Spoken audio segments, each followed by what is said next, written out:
بزاف ديال الناس كيتأذاو وكيتجرحوا، والمؤسف في الأمر أنه سبب داك الجرح هما أقرب الناس ليهم. كاين اللي كيحط حجر على قلبه وكيقول ربي كبير غا ياخد لي حقي، وكاين اللي كياخد حقه بيديه وكيفكر ينتقم بأي طريقة. ومن بينهم القصة ديال اليوم. أنا سناء وهذه حكايتي، وباش تعرفوا تفاصيل الحكاية تبعوا معنا حتى النهاية. ورجاء ما تنسوش الضغط على زر الإعجاب والاشتراك في القناة باش توصلوا بالجديد. من بعد الوفاة ديال الأب ديالي بقيت أنا هي الوريثة ديال الشركة وكاع الأملاك اللي خلى بابا الله يرحمه. بحكم خويا كاين في برا داير ليا وكالة باش نتصرف في كاع الأملاك ونبقى نصيفط ليه النصيب ديالو. كاين عمي ولكن نسبة الأرباح ديالو قليلة بزاف، وفاش توفى ولا عمر ولدو هو اللي متكلف بالنصيب ديالو، ولكن كنبقى أنا هي صاحبة القرارات. هاد عمر ولد عمي كان قريب من عائلتي بزاف، وأنا كنت كنبغيه ومن صغري. هو ولد الناس وكان ديما واقف معانا ومساندنا، وديما كان تيعاوني. كان ظريف وكان تيعاملني احسن معامله، وانا بغيته من قلبي ومن بكري. واحد المره كنت خدامه في البيرو ديالي كيف العاده، شويه ويدخل عندي عمر وقال لي اليوم راكي معروضه معايا الغدا، حيت بغيت نهضر معاك في واحد الموضوع مهم. المهم مشينا خرجنا لواحد الريستو وتغدينا. شويه ويقول لي عمر انا راه كنبغيك سناء، وصراحه من ديما ماشي غير دابا، وما كرهتش نكمل حياتي معاك. انا من الفرحه جاوبت دغيا ووافقت بلا ما نتقل في الجواب ولا حتى نفكر. لقيتني كنقول لي حتى انا كنبغيك عمر، ومن ديما وما كرهتش نكمل حياتي معاك. داك النهار ما خدمتش، رجعت للدار طايره من الفرحه. وباش نوصل الخبر لماما نيت ونهضر معاها ونفتحها في الموضوع اللي قال لي عمر. ايوا فاش قلتها ليها هي تقول لي شوفي بنتي نوصيك واحد الوصيه. قالت لي ماما عندك بنتي عمي لك الحب بعينيك وتمشي تسيني على شي ورقه، اولا ديري لي الوكاله على الاملاك ديالك. قالت لي الحب في كفه والخدمه في كفه اخرى. وهادشي لاش وصلنا راه باباك ضرب عليه تماره، وسنين هو كيتضارب وكيتقاتل، حرام يضيع بين الليله ونهار. قالت لي هذا راه رزقكم انت وخوك، وياك تضيعيها بنتي من بين يديك. وقالت لي الله يكمل عليكم بالخير، وما تقوليش راه ما فرحتش ليك بنتي، راني فرحانه. المهم سكت ودخلت للبيت وبقيت كندور الهضره اللي قالت لي ماما في عقلي، ولقيت بلي عندها الصح في كلشي داكشي اللي قالت. المهم دازت سيمانه ودرنا العرس، داز كلشي مزيان وكلشي كان فرحان، وانا كثر طبيعه الحال. دازو الايام والشهور وداز عام على زواجنا، كنا فيه معاونين وفرحانين. وما صراحه الله كان كيعاملني بكل حب وحنان، وكان ديما معاونني في شغلي. المهم كنا فرحانين بزاف. ولكن الفرحه ما حد مازال ما تزاد عندنا شي وليده ولا بنيه مازال ما غتكمل. انا بديت كنتشوش صافي، وانا نقرر ومشيت عند الطبيبه. قالت نشوف شنو المشكل. مشيت بلا خبر عمر. ايوا فاش دوزت الطبيبه قالت لي بلي انا عندي كلشي مزيان، ولكن خاص راجلك حتى هو يجي يدوز ضروري.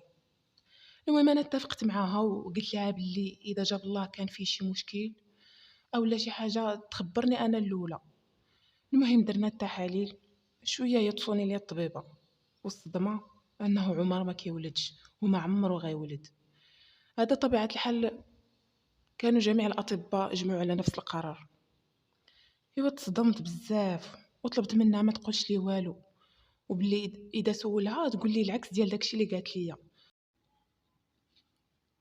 انا قررت ما نقول لعمر والو، كنبغيه بزاف وما نقدرش نخسره، ما نقدرش نتخيل راسي بعيده عليه.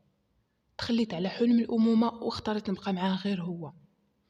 دازت الايام والسنين والحمد لله كانت علاقتنا هي كان نفس الحب ونفس الاهتمام. وكنت انا كل نهار كنبغيه اكثر من اللي قبله، وكل نهار كنا سعداء اكثر واكثر.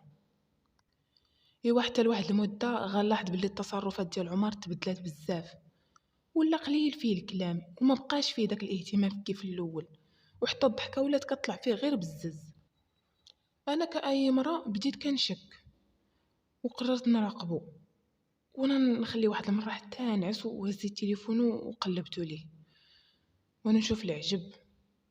وتصدمت بزاف، رجلي ما بقاوش هازيني والدنيا دارت بيا. لقيتو كيهضر مع وحده وكاع داك الشكوك ديالي كانت في محلها.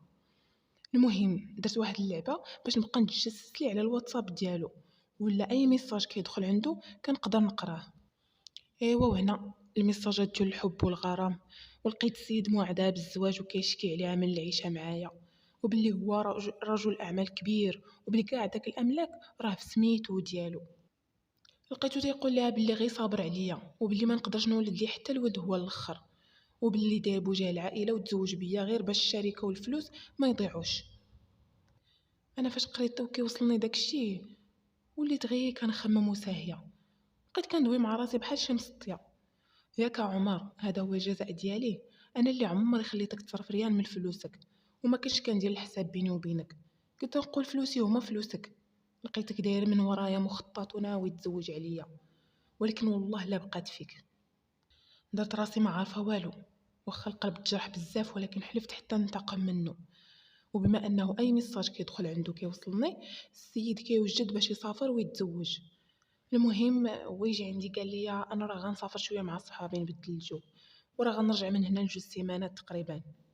قلت ليه واخا الله يسخر معليش، ولكن قبل راه محتاجاك في شي غرض في الشركه نقضيو ديك الساعات سير.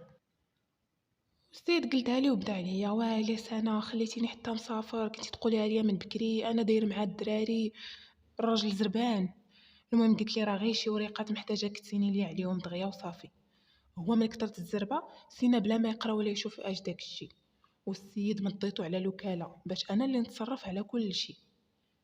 المهم فاش مشى بعت كاع النصيب ديالو في الشركه، وبعت دارو والطوموبيل، بعت اي حاجه عنده كيملكها في سميتو، بعتها وخليتو على الضص ما عنده باش ينقصني. وهزيت طوموبيلتي ومشيت للمدينه اللي هو فيها مع مراته الجديده. طبيعه الحال كنت عرفت من الميساجات. لقيت السيد فرحان وما في راسو ما يتعاود، حتى وقفت عليه بحال الصاعقه. المهم قلت ليه كل شيء وقلت ليه بلي ما بقى عنده والو، ووريته الورقه ديال التحاليل وقلت ليه بلي يدفو منه ماشي مني. السيد بقى غير حال فمو مصدوم ما فاهم والو. قلت ليه انا عمر فضلتك على كل شيء حتى الامومه، ولكن انت جرحتيني واذيتيني بزاف، وبصراحه طلعتي اكبر غلطه في حياتي. المهم خليته ورجعت لدارنا. من بعد مده عرفت باللي طلق من مراته، حيت حتى هي كانت واخده غير طمع وصافي. هو فاش ما بقى لي حد رجع كيطلبني باش نرجعوا انا وياه، ولكن مستحيل نرجع معاه واخا ما نعرف شنو يوقع. انا ضحيت بزاف ولكن للاسف ما كانش اهل للتضحيه. ربي كان بغى ليا ما حسن، داكشي علاش بينو على حقيقته. والحمد لله من بعد ما دات عام تزوجت بواحد السيد رجل اعمال محترم ولا عمرها دار. ولدت معاه بنت وولد وعايشين بخير وعلى خير. عمر ولد عمي عرفت باللي خدم مع واحد السيد صاحبه في واحد الشركه، غير موظف عادي وصافي. انا عارفه باللي بزاف منكم غيلوموني وغيقولوا لي بلي داك الانتقام اللي انتقمت منه خايب بزاف وصعيب، ولو انني انسحبت وخليته كان احسن.